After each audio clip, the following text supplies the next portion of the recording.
හරි අපි ඊළඟ ගානට යමු.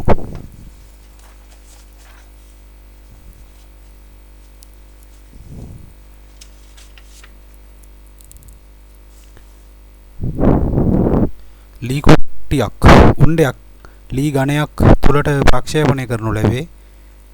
ඒක ඇතුළට සෙන්ටිමීටර 60ක් දුරක් ඝනය තුලට ගමන් කළ පසු එහි වේගය ආරම්භක වේගයෙන් අඩක් වේ.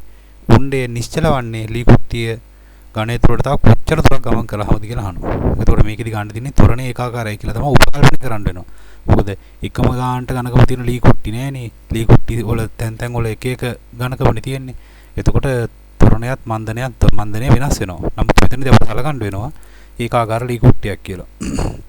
මම ලී කුට්ටිය මේ විදිහට අඳින්නම්. මේක නම් ලී කුට්ටිය ඉස්සල්ලා උණ්ඩයක් එනවා. ඒ උණ්ඩේ එන්නේ v ප්‍රවේගයෙන්. ලී කුට්ටිය ඇතුළට යම් දුරක් ගියාට පස්සේ ඒක ප්‍රවේගයේ v බෙදීම දෙකක් වෙනවලු. ඒ යම් දුර කොච්චරද කියලා දීලා තියෙනවා සෙන්ටිමීටර 60යි.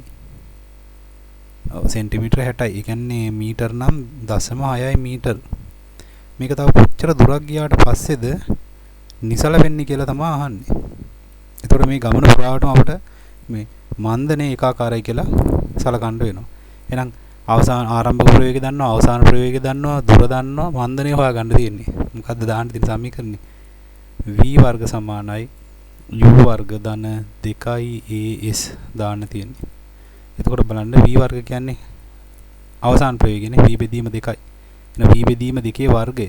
ඒ කියන්නේ v වර්ගය v බෙදීම 2 වර්ගය කියන්නේ v වර්ගයට 4 සමානයි ආරම්භක ප්‍රවේගය. එහෙනම් v වර්ගය ධන 2යි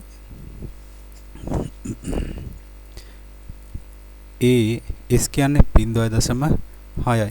මේක සුළු කරගන්න තියෙන්නේ. මේ පදේ මෙහාට දාන්න. එතකොට එනවා මොකද්ද? v වර්ග බෙදීම 4 ඍණ v වර්ග සමානයි 6 වරක් 2 12 කියන්නේ 1.2a. එතකොට බලන්නකො 4න් එකක් v වලින් v අඩු කරාම 3 බෙදීම 4යි v. නැත්තම් අර පොඩි කාලේ සුළු කිරීම දාගන්න. ඍණනේ. ඍණ 3යි v වර්ගයේ බෙදීම 4යි. සමානයි 1.2යි a. මෙතන සුළු කරගන්න පුළුවන් නේ. 3ට 3 අරක් 1යි 12ට 3 අරක් 4යි. ඒ කියන්නේ 0.4යි. 0.4 මෙහා පැත්තට ගන්න.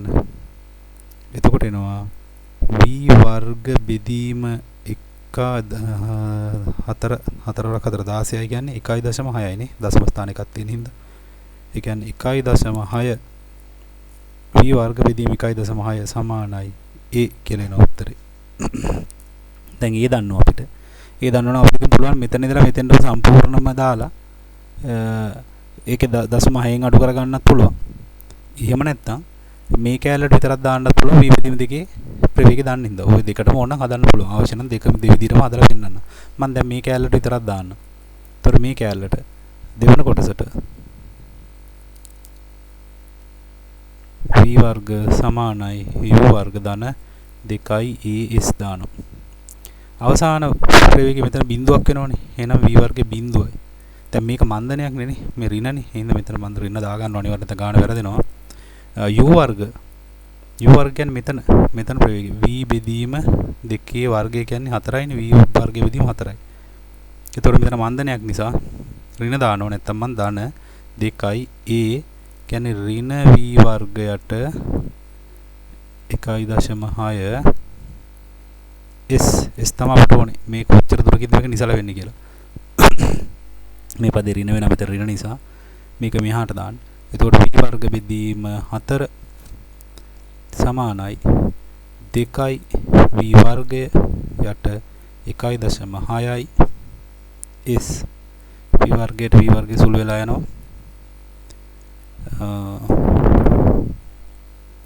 බාන්න මෙතන මේ පදේ මෙහෙට දාන්න පුළුවන් 8යි.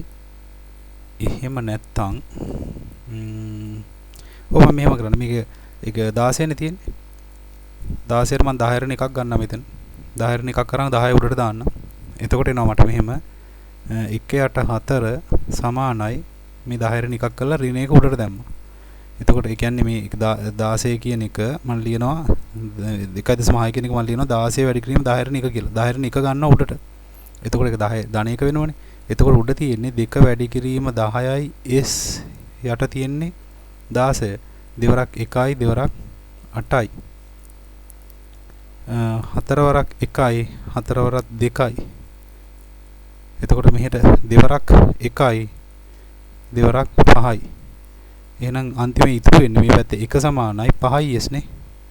5 මෙහා පැත්තට දාන්න. එතකොට s සමානයි 1ට 5යි. 1ට 5යි. මීටර වලින් නම්. දැන් උත්තර වල දීලා තියෙන ඔක්කොම සෙන්ටිමීටර 10 20 40 60 80. දැන් මේක සෙන්ටිමීටර ගන්න මම 100ෙන් වැඩි කරනවා. 100ෙන් වැඩි කරනවා. එතකොට සෙන්ටිමීටර වෙනවා. එහෙනම් මොකද වෙන්නේ 100 බෙදීම 5යි කියන්නේ කීයද 20යි නේද 20යි සෙන්ටිමීටර. එතකොට 20යි සෙන්ටිමීටර කියලා තියෙන්නේ උත්තරේ කීයද දෙවෙනි උත්තරේ තියෙනවා.